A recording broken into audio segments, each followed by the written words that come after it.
ખબર છે, આપણે રોજબરોજના જીવનમાં કેટલું બધું વિજ્ઞાન વાપરીએ છીએ અને ઘણીવાર તો આપણને એનો ખ્યાલ પણ નથી હોતો, ખાસ કરીને જ્યારે આપણે કોઈ વસ્તુને બીજી વસ્તુથી અલગ કરતા હોઈએ. ચાલો આજે આપણા રોજિંદા કામમાં છુપાયેલા આ જ વિજ્ઞાનને શોધી કાઢીએ. ક્યારે વિચાર્યું છે કે જ્યારે આપણે ચા ગાળીએ છીએ કે પછી ચોખામાંથી કાંકરા વીણીએ છીએ ત્યારે આપણે ખરેખર તો વૈજ્ઞાનિક પદ્ધતિઓનો જ ઉપયોગ કરી રહ્યા હોઈએ છીએ? આ નાનકડો સવાલ આપણને એક બહુ જ રસપ્રદ સફર પર લઈ જશે. તો આજના આ વિશ્લેષણમાં આપણે શું જોવાના છીએ? સૌથી પહેલાં તો આપણી આસપાસના મિશ્રણોને ઓળખીશું, પછી એમને અલગ કરવાની સાવ સહેલી પદ્ધતિઓ જોઈશું અને છેલ્લે દ્રાવણો જેવા થોડા જટિલ વિષયોને પણ સમજીશું. તો આપણે જે પણ વાત કરવાના છીએ એનો પાયો આ સ્લાઇડમાં છે. આ જ એ સિદ્ધાંતો છે જેના પર આપણી આખી વાતચીત ટકેલી રહેશે. ચાલો ત્યારે શરૂ કરીએ. ચાલો શરૂઆત કરીએ એકદમ સહેલી અને જાણીતી રીતોથી. એવી રીતો જેમાં આપણે ફક્ત હાથ કે હવાનો ઉપયોગ કરીને વસ્તુઓને છૂટી પાડીએ છીએ. આ સમસ્યા તો લગભગ દરેકના ઘરમાં જોવા મળતી હશે, ખરું ને? ચોખામાં કાંકરા ભળી જવા. પણ શું ખબર હતી કે આનો ઉકેલ પણ સાયન્સમાં છે? તમને લાગશે કે આમાં વળી શું વિજ્ઞાન, પણ આ એક વૈજ્ઞાનિક પદ્ધતિ જ છે. જ્યારે કચરો ઓછો હોય અને નરી આંખે દેખાતો હોય ત્યારે હાથ વડે વીણવું એ સૌથી બેસ્ટ અને સહેલો ઉપાય છે. જેમ કે આપણે દાળમાંથી કાંકરા કાઢીએ છીએ, બસ એ જ. ચાલો હવે એક બીજો પડકાર જોઈએ. અહીંયા બંને વસ્તુઓ ઘન છે, પણ એકનું વજન બીજા કરતાં ઘણું ઓછું છે. વિચારો જોઈએ આને કઈ રીતે અલગ કરીશું? અહીંયા તો કુદરતની જ મદદ લેવામાં આવે છે, એકદમ સ્માર્ટ રીતે. ખેડૂતો સદીઓથી અનાજમાંથી ફોતરા દૂર કરવા આ જ રીત વાપરે છે. પવન આવે એટલે હલકા ફોતરા ઉડી જાય અને ભારે દાણા નીચે રહી જાય. સિમ્પલ. ચાલો હવે ત્રીજો કેસ લઈએ. માની લો કે મિશ્રણમાં જે કણ છે એની સાઇઝ જ અલગ અલગ હોય તો શું કરીશું? યાદ છે, ઘરમાં લોટ ચાળીએ છીએ કે પછી કન્સ્ટ્રક્શન સાઇટ પર રેતી ચડાતી જોઈ હશે. બસ એ જ છે ચાળવું. મોટા કણો ઉપર રહી જાય અને નાના કણો જાળીમાંથી નીચે નીકળી જાય.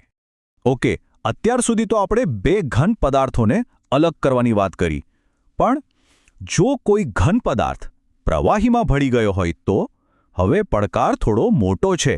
ચાલો એને સમજીએ. આ એક સિમ્પલ સવાલ છે જે આપણને આગલી પદ્ધતિ સમજાવશે.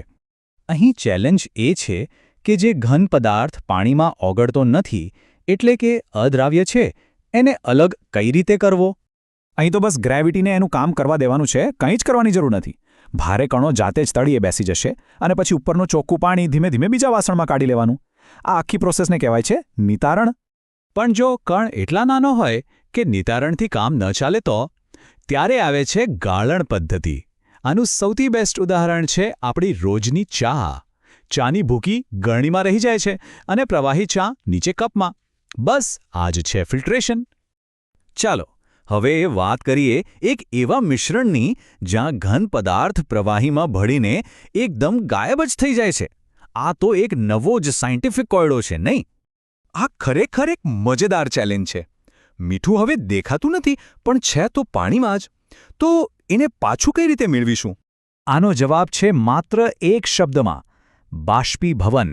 ચાલો જોઈએ આ જાદુ કામ કઈ રીતે કરે છે. જ્યારે આપણે મીઠાવાળા પાણીને ગરમ કરીએ ત્યારે પાણી તો વરાળ બનીને ઉડી જાય છે અને પાછળ શું વધે? ફક્ત મીઠું. દરિયાના પાણીમાંથી મીઠું પકવવા માટે બસ આ જ પદ્ધતિનો ઉપયોગ થાય છે, પણ બહુ મોટા સ્કેલ પર.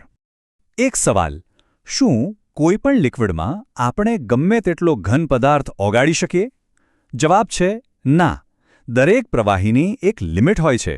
ચાલો આ લિમિટ વિશે જાણીએ. જ્યારે આપણે કોઈ પ્રવાહીમાં પદાર્થ ઓગાળતા જઈએ અને એક પોઈન્ટ એવો આવે કે હવે વધારે ઓગળવાનું બંધ થઈ જાય, બસ એ દ્રાવણને કહેવાય સંતૃપ્ત દ્રાવણ. સિમ્પલ ભાષામાં કહીએ તો એ ફૂલ થઈ ગયું છે. પણ મજાની વાત એ છે કે આપણે આ લિમિટને તોડી શકીએ છીએ. કઈ રીતે? બસ એને ગરમ કરીને. જો આપણે સંતૃપ્ત દ્રાવણને ગરમ કરીએ તો એની ઓગાળવાની કેપેસિટી વધી જાય છે અને આપણે એમાં હજી વધારે પદાર્થ ઓગાળી શકીએ છીએ. આના પરથી ખબર પડે છે કે ટેમ્પરેચર પદાર્થના ગુણધર્મોને કેવી રીતે બદલી શકે છે. તો આખી વાતનો સાર શું છે? એ જ કે વિજ્ઞાન આપણા રસોડાથી લઈને ખેતર સુધી બધે જ છે. કોઈપણ વસ્તુને અલગ કરવા માટે આપણે બસ એના કદ, વજન અને દ્રાવ્યતા જેવા બેઝિક ગુણધર્મોને સમજવાની જરૂર છે. તો આશા છે કે આ ચર્ચા પછી હવે જ્યારે પણ ચોખા વીણશો કે ચા ગાળશો ત્યારે એની પાછળનું સાયન્સ જરૂર યાદ આવશે. આ એક એવો સવાલ છે જે કદાચ આપણી આસપાસની દુનિયાને જોવાનો નજરિયો જ બદલી નાખે.